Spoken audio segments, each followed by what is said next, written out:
Are you disciplining her for her character? Are you disciplining her because you look bad? The deviate from the faith, that was that's devastating. It's so much harder than I thought. And it's messy. Hey guys, my name's Kristen. We are here and we are doing a special Mother's Day podcast. And I am here with some amazing godly women. I'm so excited. It's just going to be a conversation that we're going to talk about wins, fails, what we've learned over the years, and hopefully learn a lot about following Jesus through it. But I'm going to let them introduce themselves. I'm going to start with Susie, if you let them know a little bit about you. Okay.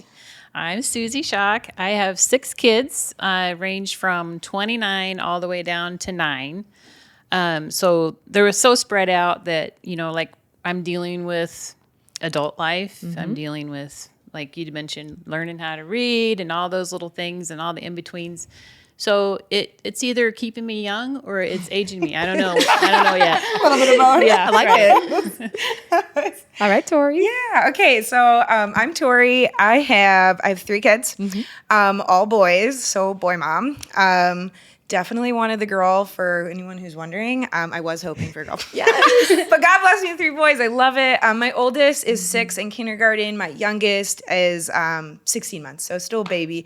So I'm kind of still dealing with those like toddler, younger years, early school age babies. So kind of a little bit of all of it, but younger. Yes. And I'm there with you, Tori. I've got 3. I have Weston, who is 5, Reese, who is 4, and my baby Rhett, he is about 1.5, and he brings all the wild and chaos to our family. So it was missing, right? Yeah. It was. You gotta have one. Yeah. Well, we're going to do some quick questions. So off the bat, I want to hear a couple mom fails. Anyone have one off the top of their head? I've got some good ones from lately.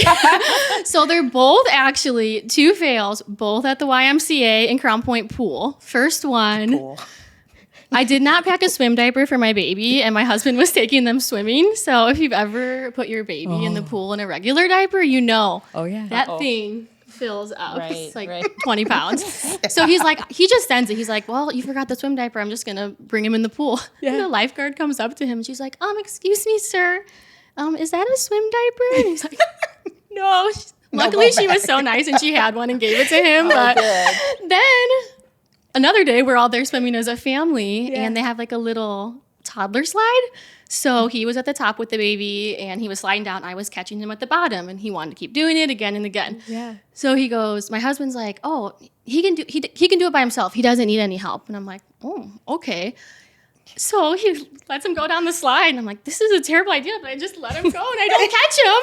And he goes under, of course. So then I pick him up, and everyone's looking at me. The lifeguard's like, what's his mom doing? I felt so terrible. But Bo's like, what are you doing? Why didn't you catch him? I'm like, you told me he could do it by himself. Yeah. And he said, I meant he could go up the stairs by himself. Oh, no. So I felt so terrible. Sink or swim. And there's like windows that everyone walking by, I feel like no one was probably actually looking while the lifeguard was. But I'm like, I just felt like the worst mom. And girl.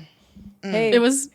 He's probably going to be your best swimmer. Let's just go. Yeah, probably. Have you ever had a swim diaper explode in the water? Like, no. I one time I had the little pellets, like it literally ripped open, and all the little pellets were like in the. No.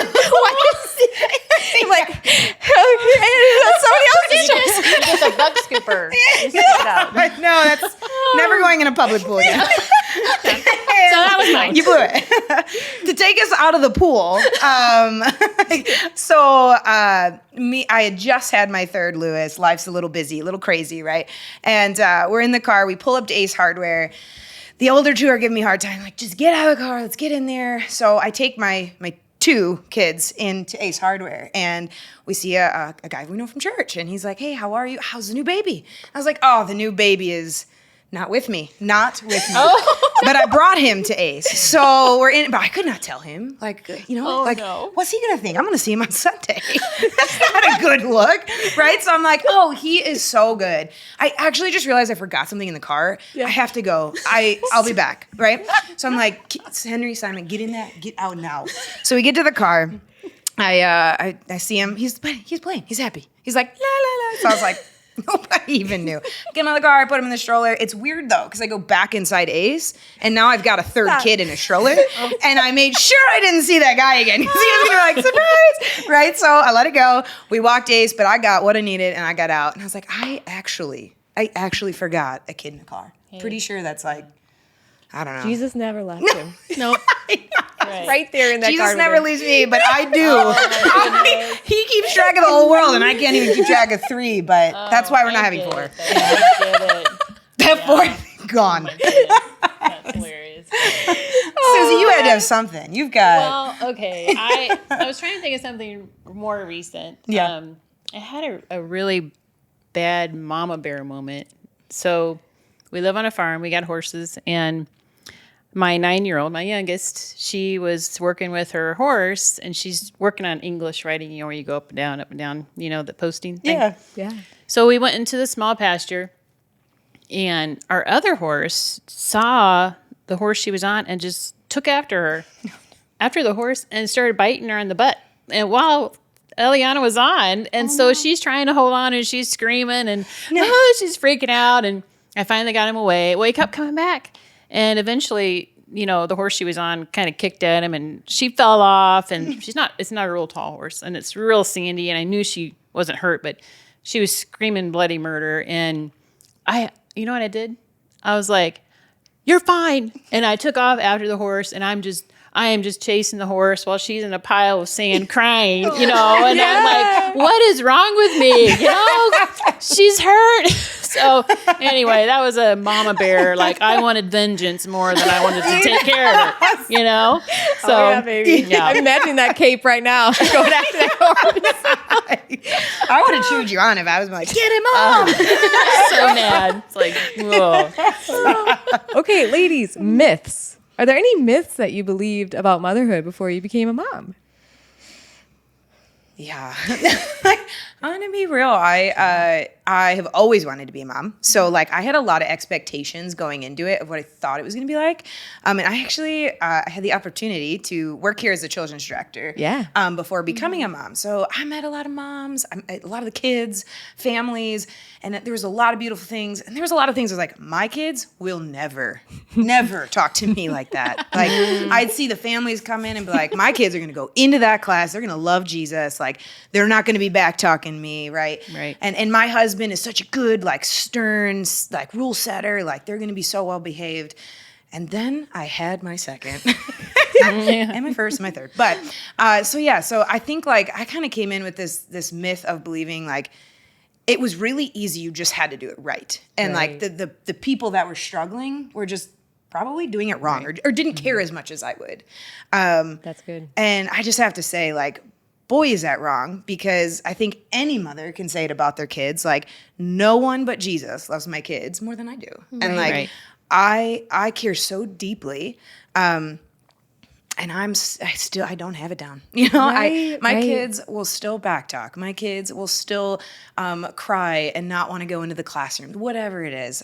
It's not easy. Mm-hmm. Right. Yeah. And Yeah, I feel like going off of that, mine is you hear people who are further along in you in motherhood, and they're like, enjoy every moment. And let me tell you, there's a lot of moments to enjoy, but you don't enjoy every moment. Right. And I think that's the lie, but the truth is every moment matters. So Yeah. So you might not enjoy it all, but every moment matters, and it matters for God. So I think just using the bad moments to still point our kids to Christ. Yep. And you might not always enjoy it, and it is really hard. And just acknowledging that, because I feel like it's easy on a surface level to be like, yeah, everything's great. Yeah. But there is a lot of challenges that go along with motherhood in every stage. So Oh, absolutely. And God does use all things for good for those who love him. And you see it so evident in motherhood. Susie, did you want to add anything? Well, mine's a little different. I think the myth that I believed was, there's a lot of myths, but this one really sticks in my mind now just because of the point in my life where I'm at now. Yeah. I thought when my kids got older that I would have more time and it would be easier because they're older, they can think for themselves, and that was not true at all. I mean, we're busier now more than ever, and then just the mental stuff that goes on, when they're smaller, it's kind of like you have more control of your kids, but when they get older, there's that mental challenge and things that I have to be really strong and not lose my temper with, or, just face them. You have to learn how to talk with them and not be like, no, just no, it's got to be more than that at this point in life. Right. So just learning that is different. It's a different part of parenthood. So. Oh, absolutely. Yeah. Can I add one more thing? Yes. And I don't know, maybe other people don't struggle with it as much, but like the myth too of like needing one of each gender. I feel like there's like, everybody says like, well, you got to try one more time, right? For the girl, like you have all boys. And like, I feel like there's this myth that like, you have to have the balance. You have to have one of each or the perfect family and what that looks like. And I really felt deep about that. And like, I believed that like I wasn't complete unless I had a boy and a girl. And I think there's beautiful things if God blesses you with each. And then I think too, though, like staying really solid. If like God gave me 3 boys. And while there are things I won't experience by having a girl or my husband, the dotty dad or whatever it is, there's so many truths though to like, I don't know, there's a lot of really good blessings in having one of all the gender. Yeah. And I think that like the more I've opened up about that like gender disappointment, the more I'm hearing that like it's actually like a lot of people struggle with that. And like I just want to, I guess, like speak to that myth that like whether you have all boys, whether you have all girls or a mix, like it was on purpose. And like God, Kristen, you actually taught me this.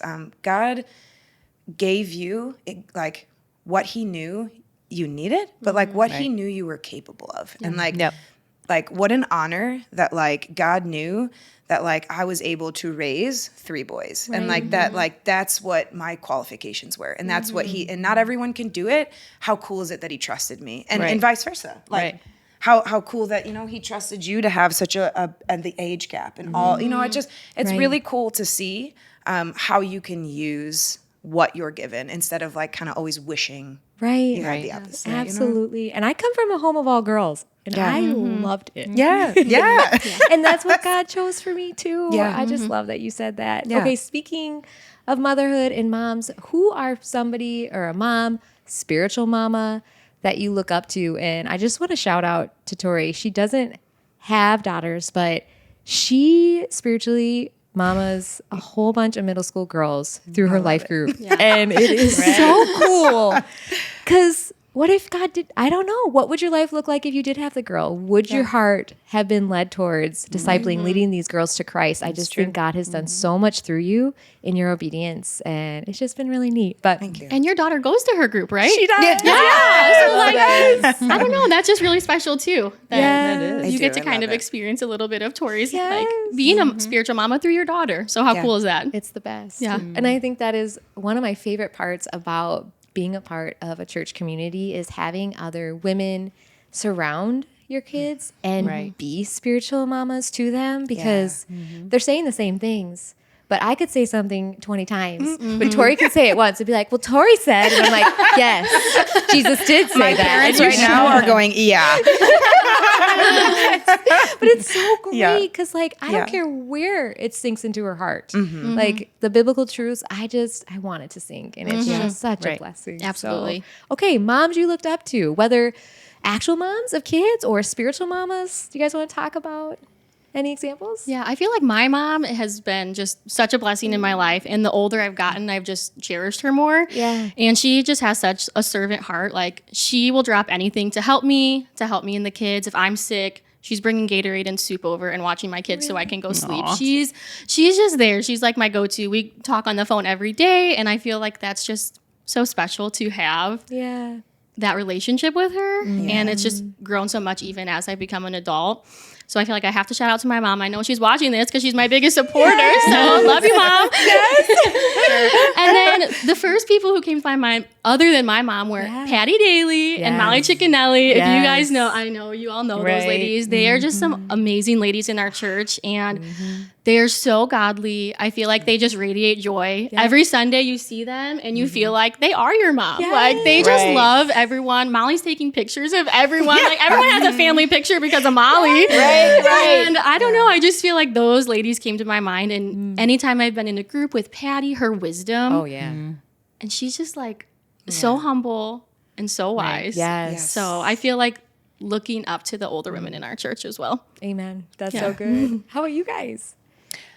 I think when I think of a good spiritual mama, I think of certain ones. Some of them within the church, some of them that they don't go to this church. My mom, but there's a certain gentleness and meekness to them that I just love, and their kids really respect them for that. Yeah. So, and there's quite a few that I'm thinking of, but I just love that, and it's such a good example for me to have that meek and quiet spirit. Yeah. Absolutely. Yep. Yeah. Tori, you want to add anything? Yeah, I kind of just like a combination. I feel like my mom, she has some really wonderful things that I've learned about motherhood. And then I also have like a wonderful mother-in-law that like she's just taught me a lot too. And I think it's just this balance. And then again, I feel like cliche, but like calling out my girl Kristen. But like She was one of them I was thinking of. Yeah. And I do. I feel like when I met you and kind of like watching you do all the roles that you've been in, raising your kids, and like a lot of times where like, obviously what would Jesus do? But then like also like, just like a eyesight, like physical seeing, like I like to think like, would Kristen in this scenario, like is this something she feels would be like unacceptable, a learning moment? Is this a calm moment? Like sometimes I see you get down on the level, and I think through that. And then friends, I just feel like I look to a lot of my friends as well. Like I said, Bree came in and started having kids a little after I had Henry, and like when you think you have it all, but then I watched her mother Wes, and like the patience, and Wes has a great personality, a very calm personality, but like you took that and you mothered that so well, that like, I think just kind of learning like your kids are going to be different, and there's different things, to do with each, but like watching you with all your different kids has been really cool too. So friendships and and I think it's interesting too that we have to mother our kids differently, because like I said, Weston does have very calm and gentle spirit. Yeah. But my middle girl, she's a little feisty. Yeah. And like I said, the baby, he's a little cray-cray. So and he's still a baby, but I feel like I mean, God gives you your kids for a reason, and we do have to mother them different, and it is nice to see other moms and how they handle situations, because their kid might have a temperament similar to ours, and we can learn from them. Right. So. Absolutely. And one of a common thread that I'm hearing is women who are willing to do the hard thing, whether it's inconvenient or convenient, and like willing to do what Jesus requires, no matter the cost. Like everything you're saying, like whether it was your own moms, friends, even the meekness that you talked about, that Jesus, meek is not weak, right? Yeah. But I really respect women who will follow Jesus' teaching and do what is required for their kids. Yeah. And I love when moms too are like, I'm going to be late because my child... there was a parenting moment, Come on, Krista time. Yeah. Like choosing to be obedient to whatever it is, and willing to mess up your schedule, willing to make yourself look stupid in order to do what God's calling you to do is my favorite. I have a good mom fail on that one. Oh, do you? That's getting in mind. We, the kids are playing at soccer, and if I set a consequence, like one of my big things is like, I'm going to follow through. And I will not set a consequence in a public setting if I know I'm too uncomfortable to follow through. Unless it's Thursday night soccer practice in front of everybody. And he didn't want to get on the field. He didn't, all the things. And so I was like, hey, you get on that field or there's going to be a consequence. He knows what his consequence is. He does not like them. And so he was like, but he looked at me and said, no. And I was like, I'm serious. And he's like, nah. And I was like, I'm not gonna do physical consequence in front of all these people. I just started something I wasn't gonna finish, and I knew it. And like you just said, willing to do the hard things, whether that makes you late, whether it makes you look bad, or what people are going to think. Usually that's not as big of a thing, but in this moment, I folded, and I lost so much respect in that moment. And like, if I could go back, I would have followed through, or I just wouldn't have set a boundary. I knew I wasn't going to follow through with. And I think, so thinking about that, like watching moms get on that field, like when other moms are like, did you see that? But then it's like, man, I'm so proud of them for like following through, setting a boundary with their child, following through with that boundary, and then watching the child, maybe not that moment, but an hour later, respect them to a point that we all want. And like, I get that when I do that. And in that moment, he didn't respect me. I didn't follow through. There was just so many things. But like, I learned that by watching other moms follow through. And I want the respect that they get. And to get that, you have to do that. And so, that just reminded me I didn't. And I lost that respect. And I had to gain that back because he didn't trust me. The next time I laid down that consequence, he tried to call my bluff. And when I followed through, I felt bad because I'm like, he was expecting me to not do it. Right. Because I hadn't proven myself. And so, all that to say. Yeah. And I feel like opposite of that, doing the hard thing is sometimes apologizing to your kids. Right. And kids are so forgiving and so loving. I know we've talked about this before, but that's something I've learned from other moms. And when you are, you make a mistake, you have a mama bear moment, something happens, just admitting to them, you know what, mommy sins too, I'm so sorry, and asking for their forgiveness, humbling yourself so they can see that humility and just learn from it. I feel like it's very important that we apologize to our kids and we admit our wrongs. Oh, amen. That's Because so when we confess our sins, he's faithful and just to forgive us our sins and to cleanse us from all unrighteousness. And it's like the second it comes out of my mouth and I humble myself and ask for forgiveness, there is a weight lifted off of me. There is a barrier that is lifted from our relationship. It is, you feel it spiritually. And when I hold on, I'm like, I am the mom. I would do everything right. I'm not going to apologize to you because you X, Y, Z. And I can feel my sinfulness as almost like a weight on me and something between our relation. We are not okay. And this is not okay, my relationship with God, until I make it right. And I love that you said that. Right. I think when they apologize or we apologize to them, how do they respond? They're so forgiving. Grace-filled. It's such a teaching moment for me to not be that way. Like when they apologize to me, there's sometimes I just want to say, right? Until you do it again. You know what I mean? And it's like such a good example, just that childlike faith of just being, it's okay, I forgive you. Absolutely. Be like so them. good. Yeah. Absolutely. All right, ladies, we're jumping to scenarios. So first one, imagine you've always pictured your child going in one direction, maybe college, a certain career, or even a path that deviates from their faith, but they choose something different.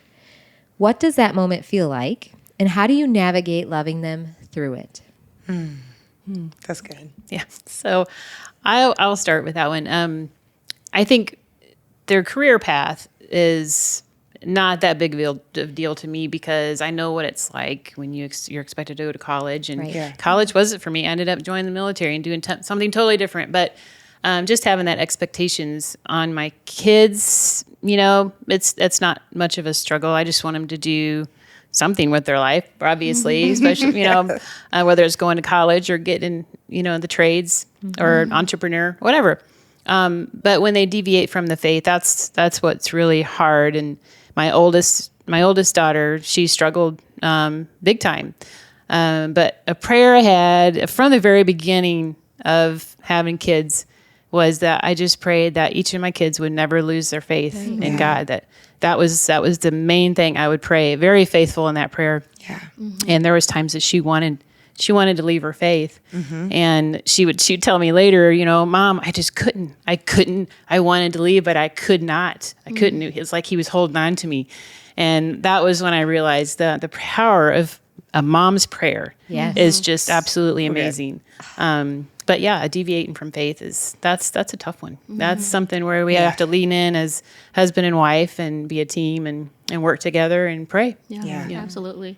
I feel like my answer was similar. One thing that I love that you and Pastor John say, and I pray for my kids, is for them to be wise without scars. Yes. I love that prayer, to just be wise and godly and lean into Christ and not have to go through the trials. but also having the awareness and the realness that sometimes it is the trials of in life, or maybe they're going down a path that I'm like, oh, you know, I wouldn't want that for them. But it's when we are in our trials and our weakest that we realize, I can't do this alone. Like, I need Jesus. So just remembering that God is going to use all things for his good, and just continue to pray, like Susie said. But yeah, so my main prayer, wise without scars. But you know what? If That's a good one. if something happens, you know, and just pray that would bring them closer to Christ through the trial. Amen. And he does redeem scars. Right? I feel like all of us could do a whole nother podcast on the ways that Jesus has redeemed the scars and used our worst times and trials for our good and his glory. Yes. I love that. Yes. Tori, did you want to add anything? I guess kind of on like a different note, like not faith related. So one of my sons, he's just softer and more gentle. And so he's kind of taking this different route that I didn't expect of, like, when I think boy, I think like rough and tough, and he's very different from that. And he's very gentle, and he gravitates towards bright things, colorful things, pinks. And, you know, I think it's like, it's different than what I envisioned. But I also think, like, I don't know. I think there's like, I think sometimes it's like, it's okay. It's okay for him to be different. And like, it's okay to break the mold of what I thought like a boy should grow up. And, it's a totally different aspect, especially the raising the other two, are very different.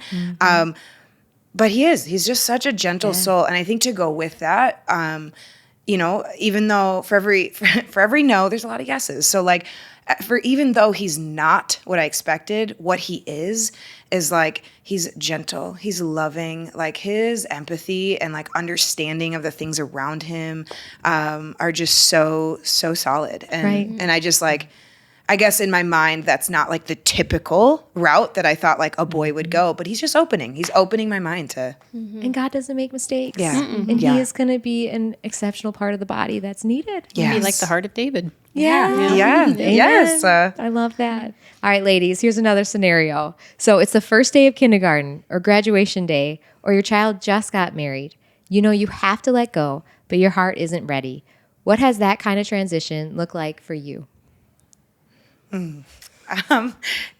Okay. So, dropping my son off at like preschool, the young ages, right? The kindergarten, the preschool, and being able to walk away. I feel like him and I had a very classic, like he was pawing at the windows and crying. He didn't want me to go, and which made it harder to leave him. And so, but you know, like the phenomenal teachers, they tell you like, wave goodbye and go. And so it was a very hard, like, okay, like this is it. Like once he leaves and starts kindergarten and he's there every day, like that's it. And he's gone. And so I came home and like, you know, there's some of the feels, but then I don't know, maybe just the truth. And like, this is good for him. Like it's good for him to go and venture out, and it's good for him to meet friends and have friends that aren't my friends as kids, to start kind of his own independent journey. And like, I think it's hard to watch them grow up.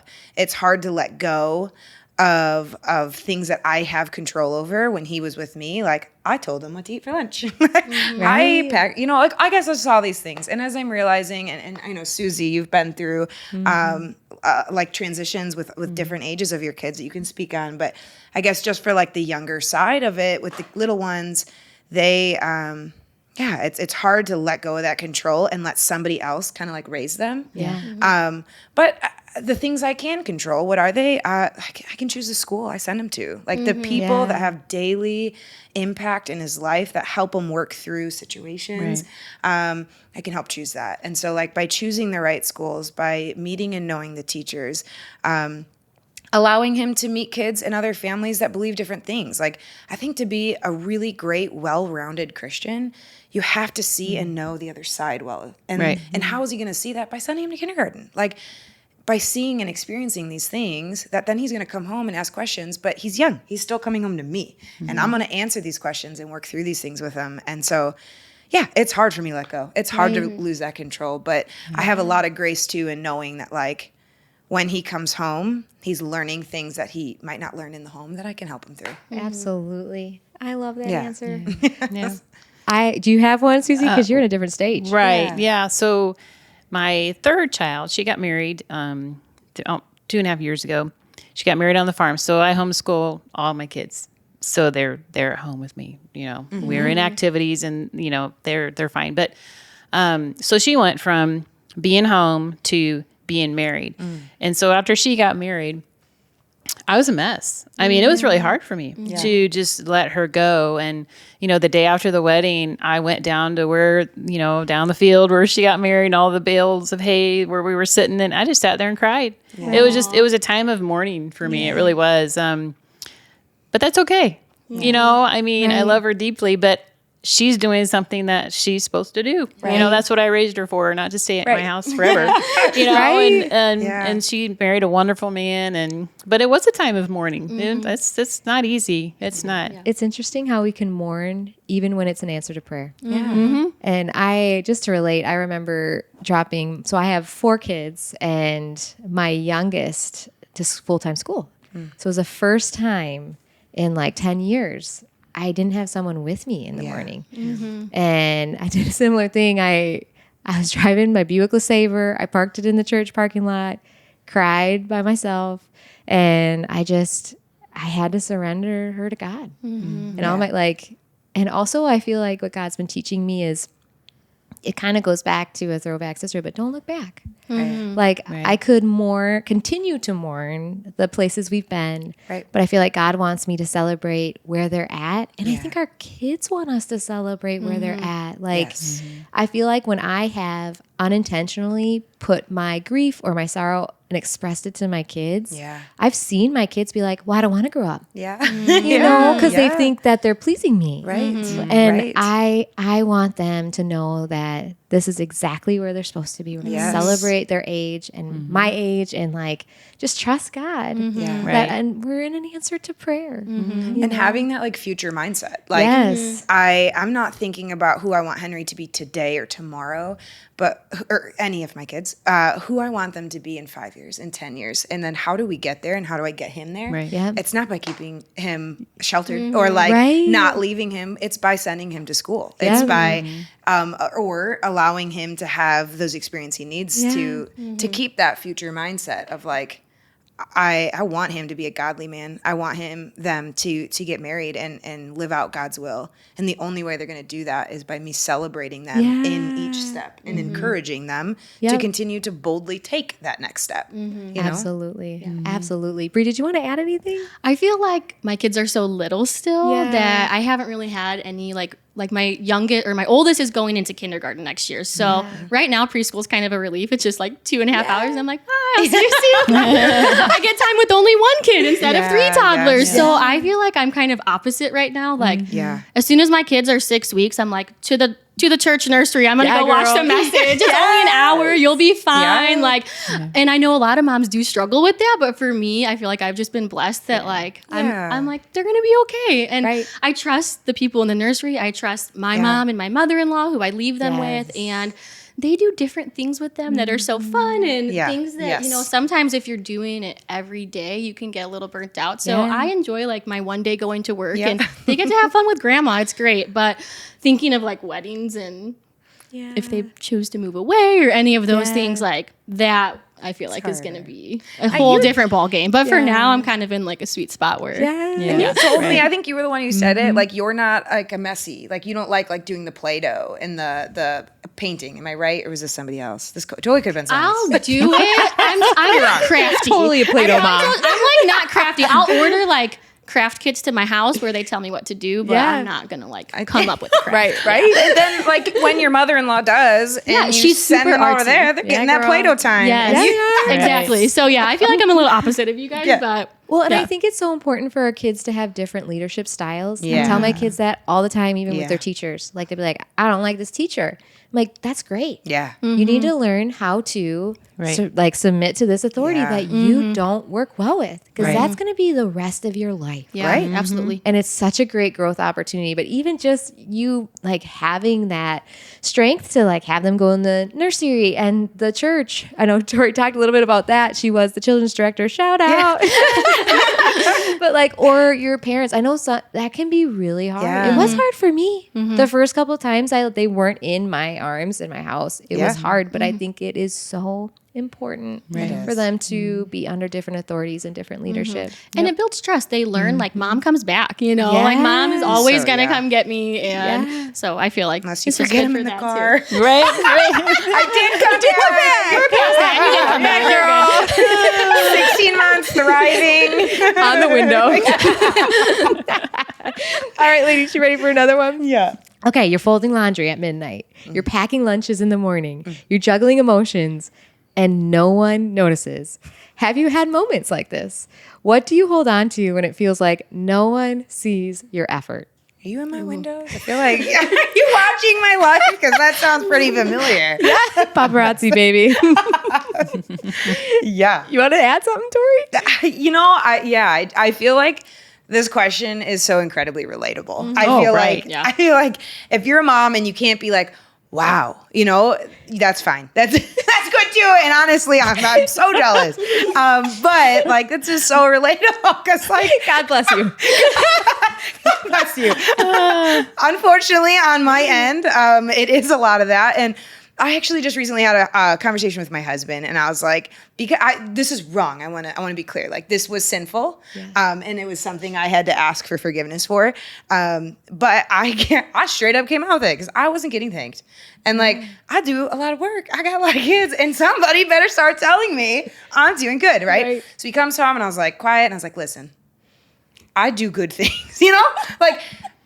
Get it, like, good job, girl. Like, something. Give me something. Like, pat on the bottom. Give me that pat on the back. I want it. And like, people tell me all the time, like, you got to spell it out for your husband. If you want something, just tell him. So I'm like, I'm telling him, like, hey, I want you. It wasn't even the window, girl. I was like face to face. Tell me, good job, And he was like, all right, So I did, and then I felt so guilty because it was like, gosh, like he said it right. I got everything I wanted. Tell me I'm doing good. I'm folding this laundry. I want you to notice me. And then he did, and everything happened. And the climax of the story, he said, great job, and then nothing changed. No, because right? like his approval wasn't, I guess, what I actually needed, and I realized in that moment that like.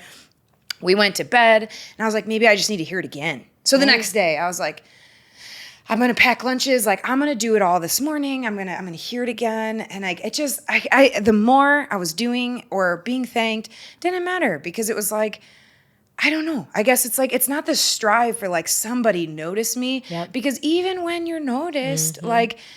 I mean, what does it really change? It's still happening. Like, you're going to wake up. It's like, if Jay says, good job, there's not like the laundry disappears. So, it's not like the lunches back themselves. And and I don't do it. I think I do, but like, I don't do it for, to be thanked. I do it so my kids have food. I do it so that we can wake up and have clean clothes. And like, I do it because if God called me to this season, I'm going to perform. And performing, what does that look like? Even when it's thankless, like there's like a million things God did that were thankless. And like, I'm going to show up. I'm going to be faithful. I'm going to do what I need to do. And it feels really good to be thanked. But I realize in that moment, it's not everything. It feels good, but it doesn't. Right. Doesn't change everything. Right. I think when we expect it, Yeah. it's just not going to work. But when it comes and it's not expected, it's like, That's oh, wow. good, yeah. Yeah, they noticed. Yeah. Yeah, don't ask for it. Let it happen Right. naturally. Yeah. Right. And I feel like Yeah. when I am struggling with that, I try to bring it back to like, what did Jesus say? He came to serve others and not to be served. And what does he call us That's to so do as good. moms? To serve our families, right? Yeah. So it's hard, but I just try to think of it like I'm serving my family in this. Yeah. And to your point, like the praise, like it doesn't bring you what you think. I feel like that's the same for like my me time. Like I think, oh, if I can just go to the store without the kids or go get a pedicure, go get my hair done. No amount of time or things you do fills you like just being obedient and serving your family and spending time with him. Right. I'm so much more filled after a ladies group at my house or, intentional godly conversation than any amount of shopping or any of that could bring me. So I think just like bringing it back to the roots of we are here to, and what did God say when he made women? Like we're the helpers. Right. We're here to help our husbands and to raise our families. And I think just like leaning into that. Right. Yep. Oh, absolutely. I love that so much. Somebody told me once, we're living for an audience of one. Right. And I've never forgotten it. And sometimes when I'm really, this is so relatable. When I'm like really cranky and crotchety and like, I'm doing these dishes, you know what I mean? Like folding laundry, you know what I mean? I'm like so mad at you I've guys. never done that. I'm usually pretty thankful. So. And I just like, something that helps me personally is pausing and being like, if this was Jesus's laundry, how would my heart be right now? And I literally envision that I would do his laundry day and night. Yeah. Like if these were Jesus's dishes, how I would be grateful. Yeah. I would be like, give me those dishes, Jesus. Like, let me do this for you. And that is one of the things where when I have to put myself in that, and then I just kind of smile. Yeah. It's like, Jesus, because he says, whatever we do for the least of these, we do for him. Yeah. And so I'm like, our kids, let's be real, I feel like the least of these sometimes. Yeah. Right. Because it is thankless a lot of times, Right. especially when they're younger. Right. And I don't know, that mindset has really, really helped me. Mindset. It definitely. That's what I was going to say. Yeah. Our mindset shift is, I don't know. It's just like so much more peaceful when we're doing our laundry and dishes and all that stuff, when we change our mindset and just not expect anything in return. Yeah. Like, it's okay. Right. You know, when our kids are whining and complaining about doing a chore, like, that's how I am sometimes. Yeah. You know, it's not how it should be. So, I don't want to be that to them. And I think turning the thanklessness into thankfulness. Yeah. You have told me this before, but like praying over your laundry, praying over your kids as you do it. So good. Being thankful for food when you're doing dishes. And I Right. don't do it perfectly. Trust me, I have my times where Oh, me too. there's like 20 laundry baskets that need folded and all the things. I'm like, oh, this is so overwhelming. But turning it into like, I'm just so thankful that we even have clean clothes and we have, you know. That's good. food Yeah. on the table. Yeah, all of it. So And kids. Right. yeah. Yeah. You know? Yeah. And just so you know, Tori, if Pastor John watches this, he's going to be like, Kristen's so done that. So, you know, I do. Right. All the husbands right We've now. all like, done it. Oh, yeah. in the comments. Oh, yeah. Maybe this was for the husbands. Yeah. No, Tony's heard the same thing. It's like, just a little bit of appreciation, please. Okay, one more scenario. Are you ready? Ready. Okay.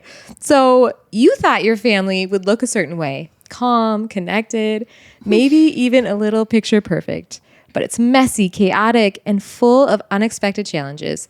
How do you hold peace when the picture doesn't match the frame? That's good. Yeah. Yeah.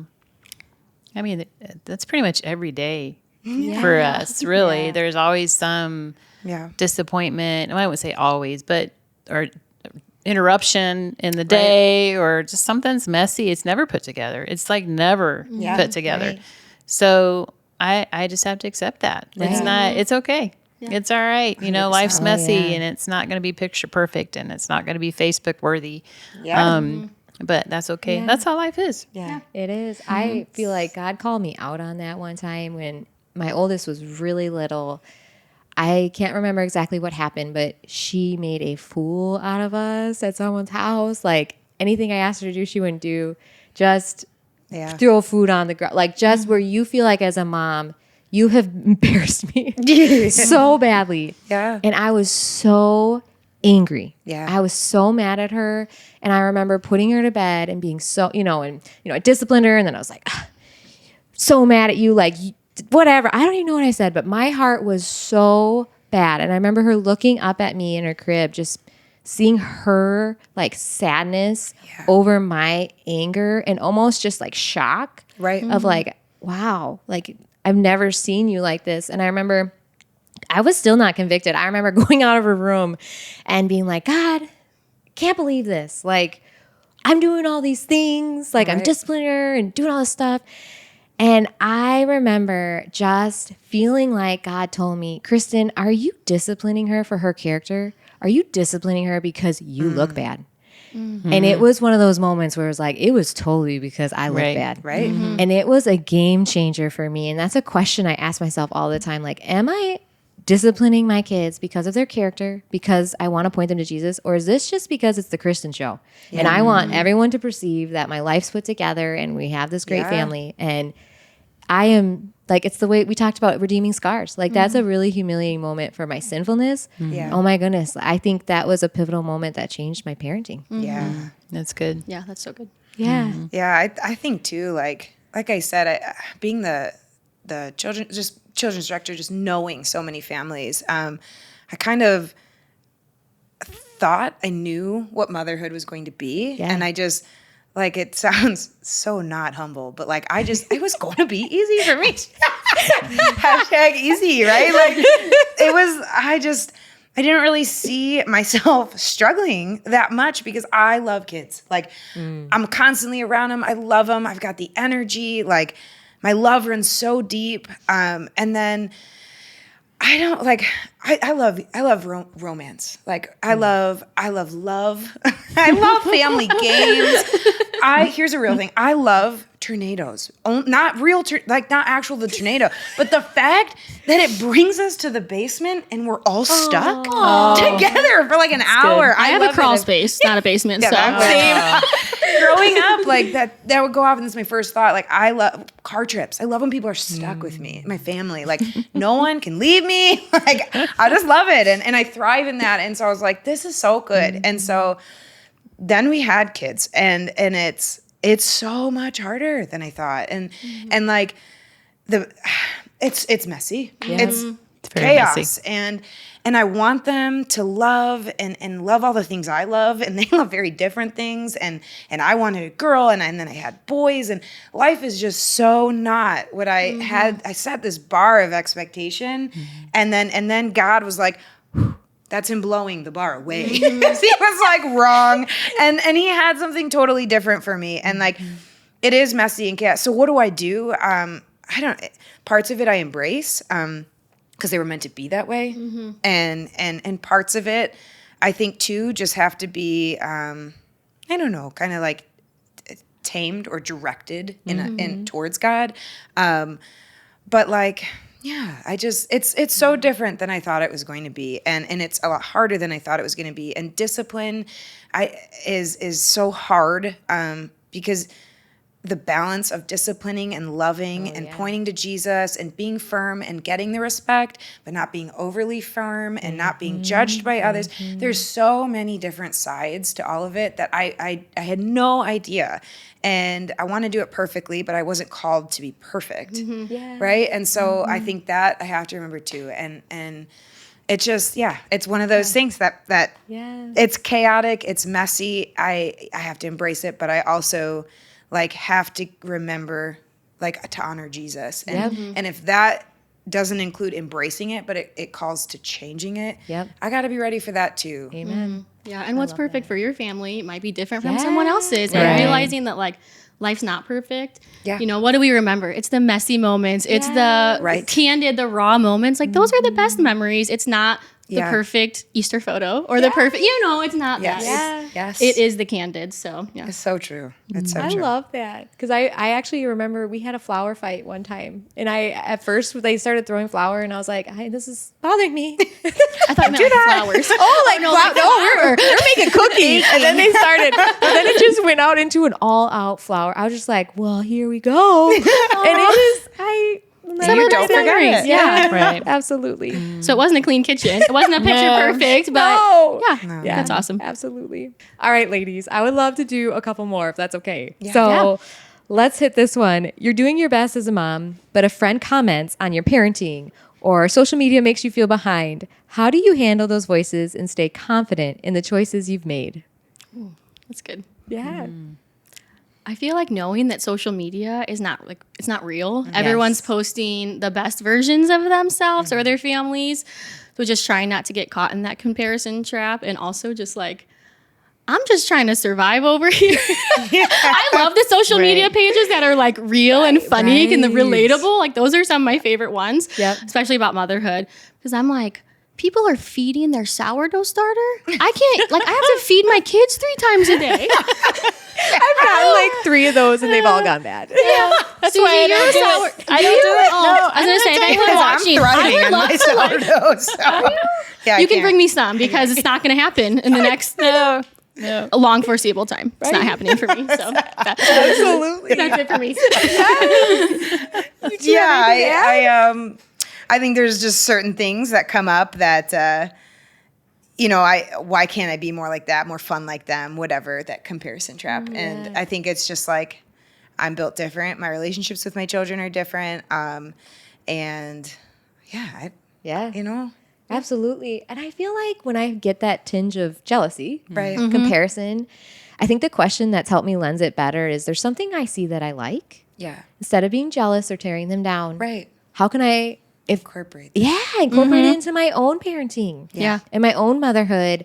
And I have spent way too much of my life tearing other people down in my mind, justifying why XYZ, like I'm better than that. I mean, let's just be real. Yeah. And when God flipped the switch of like, you are feeling that way because there's something you admire. Right.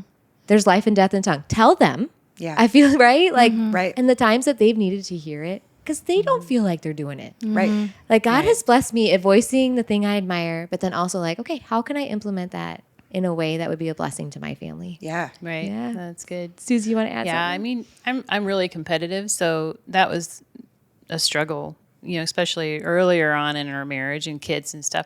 I mean, I still get a twinge of it every once in a while, like, well, it's a little envy creeping up there. But, really, I just keep thinking of just rejoicing with those who rejoice, and mourn with those that mourn, and just really kind of just, they don't know it, but I'm coming alongside of them, and just that mind shift of just be happy for him, just rejoice with them. How fun is it when we rejoice with each other? Oh, yeah.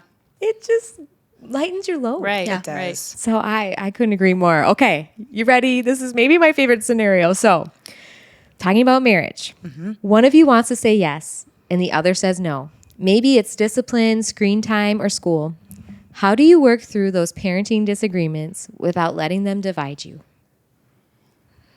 We've had disagreements on all of those times. Right. It's been dividing at times. Yeah. It has. I think it's one thing, like Jay and I remind each other, like we are on the same team and we're fighting for the same cause. Right. So like, Absolutely.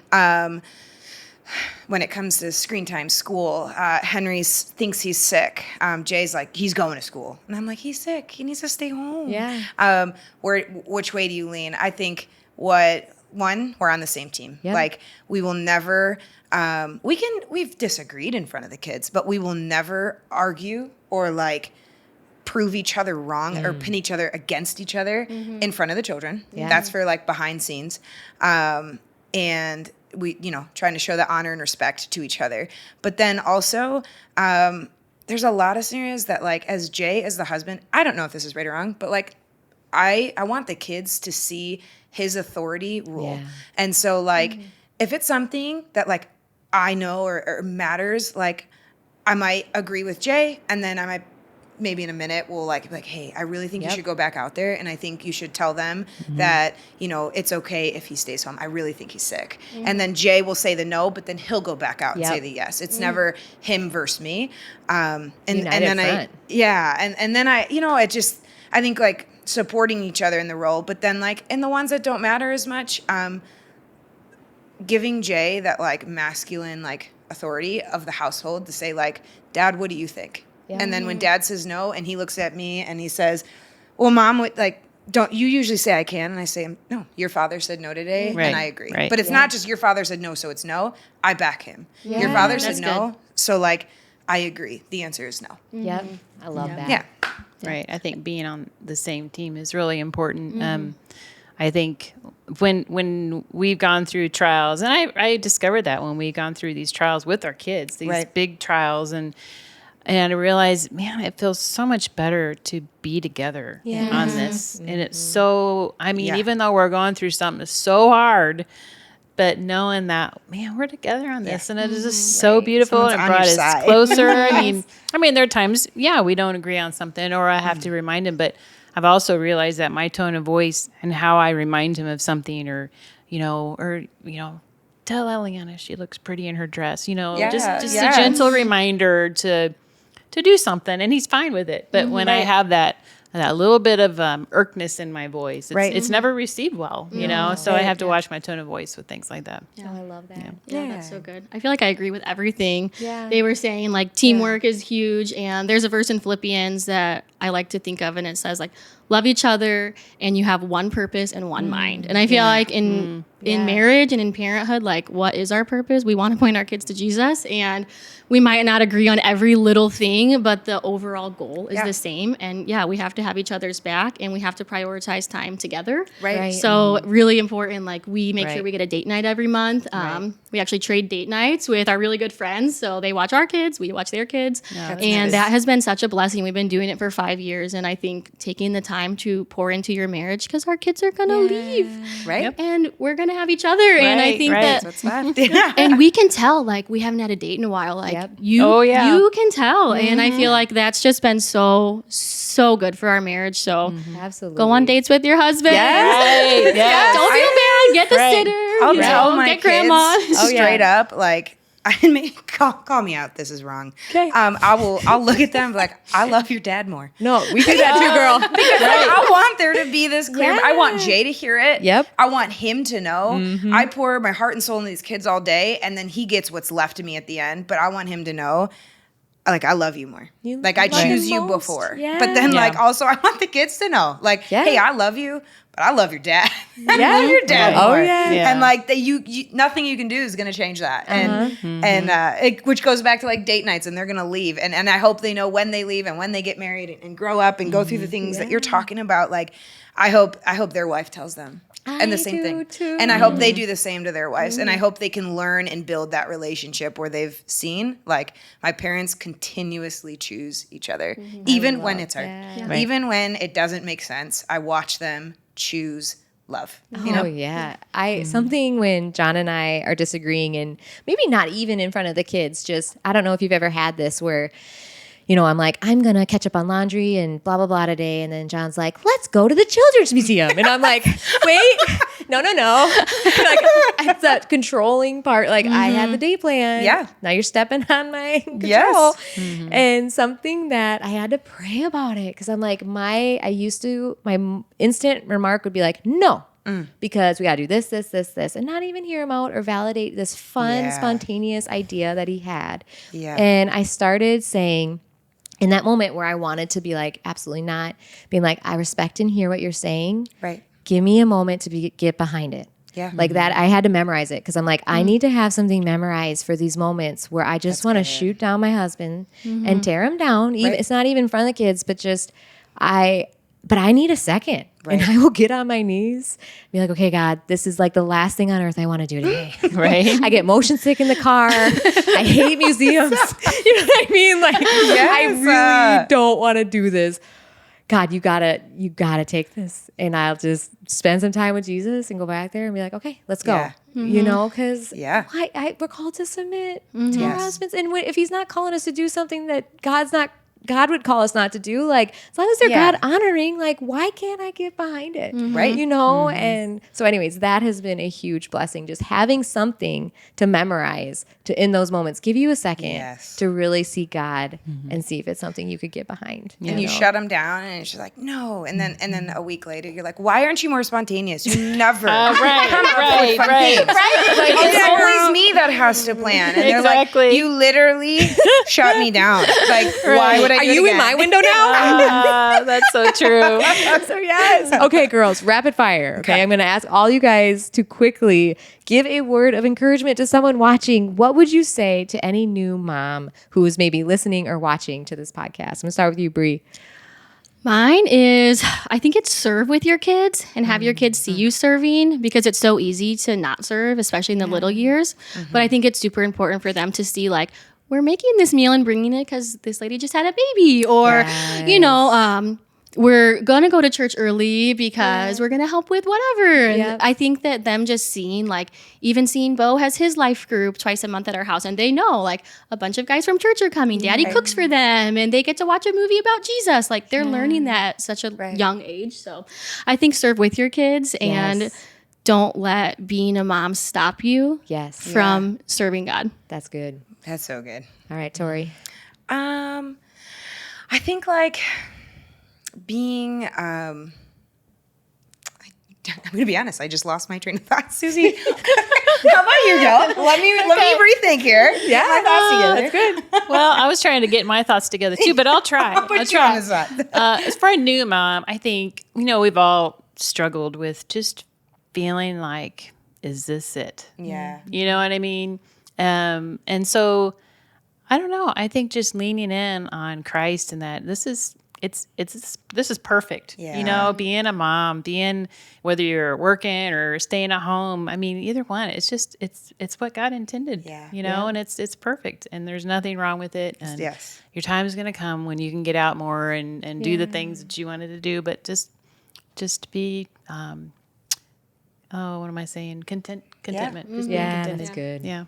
Yep. I'm glad she went first. Yeah. I was like, wait a minute. No, that's so good because I feel like yours kind of reminded me and ties right into give yourself good. grace. Yeah, I'm seriously. Thank you. Give yourself the grace.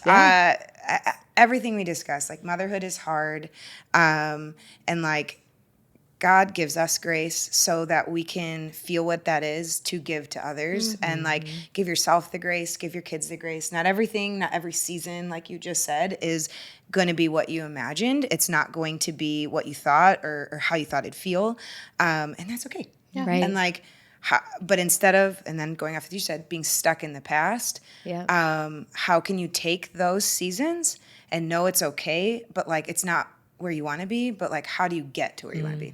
And so just using those for growing opportunities instead of looking back and constantly regretting things. Yeah. I love that. And it kind of is piggybacking on what everyone said, but don't stop living out the Great Commission. Yeah. Like I think I lived in depression and isolation for too long.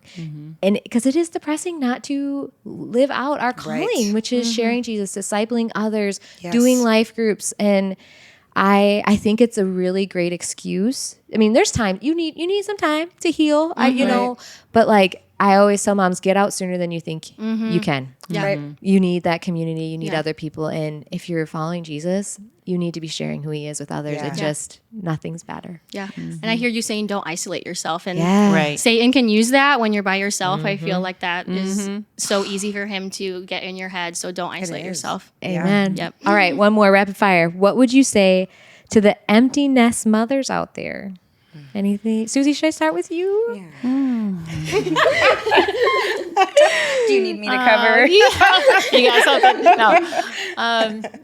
Oh goodness. So empty nesters, as in their kids are gone, or they? Yep. Okay, yeah. So, well, I'm going to be there.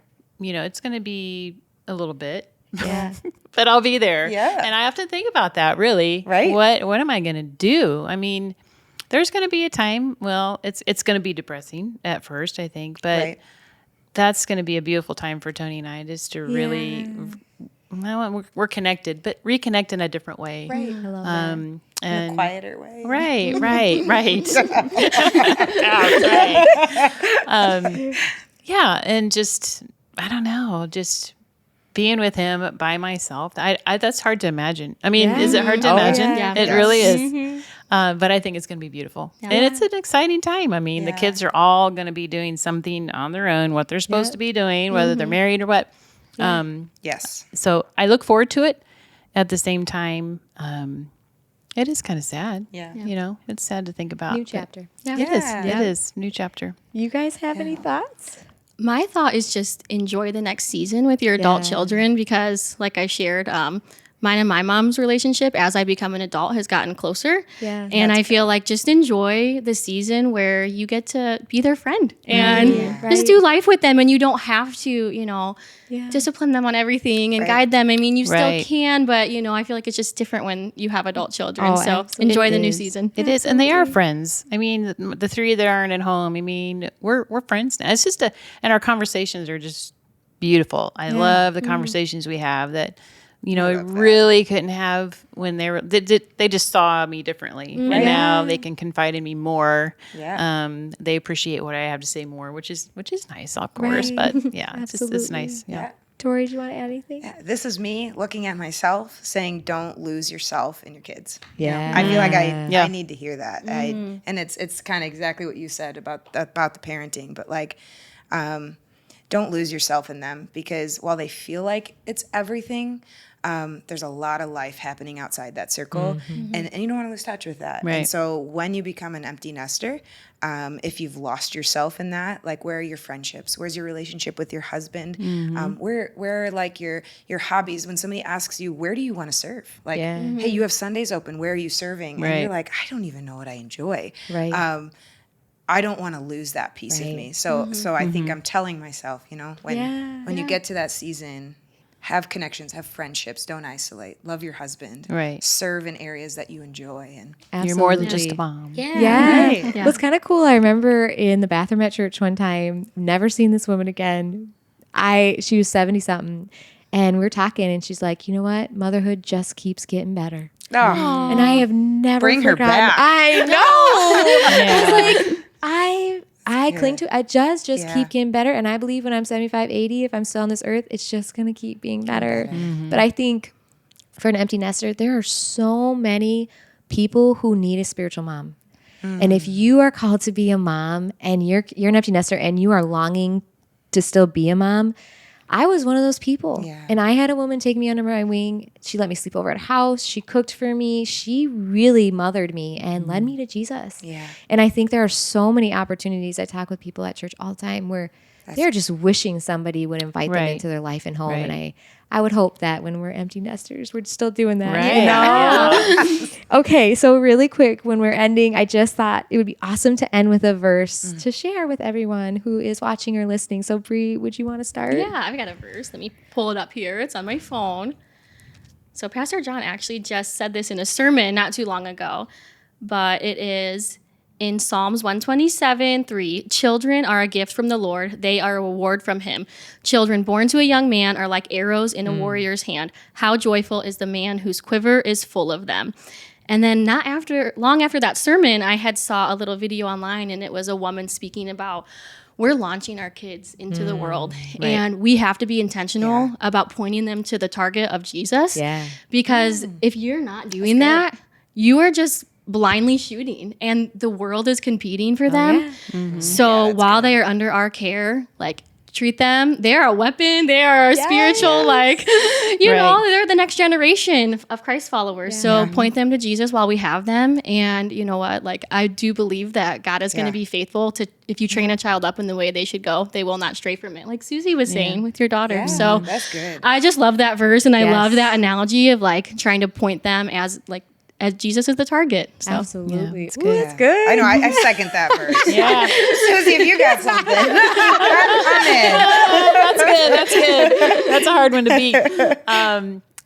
Pastor John talks about this one a lot. Colossians 3:23. That's just been kind of just stapled on my heart for over a year now, really just like, but do everything as if we're doing it for the Lord and not for men. And I think as moms, you know, we really think good. about that. Yeah. Really think about that. It's going to be so much better. Yes. We're not going to expect a thank you. We're not going to expect, and even training them, raising them to love the Lord, like you were talking about, do that to the best of our ability, because God is watching, and we're doing it for him. And it just covers everything. Yeah. It really covers everything. Yes. Yeah. Well, thank you guys so much. Yeah, I thank have you. learned so much, and I genuinely at night I'm going to soak it in and I can't wait to apply the different perspectives and just the way you guys pointed to Jesus. And I really hope if you were watching, stayed with us this long. Thank you. First of all, thank you. But also, I love that Bob Goff says we don't do Bible studies, we do Bible doings. And I would hope as you're watching, there's something that God had stick out to you that you're going to apply to your life. So I hope this blessed you. Happy Mother's Day. And I can't wait to see you again on this podcast. Bye. Bye. Bye.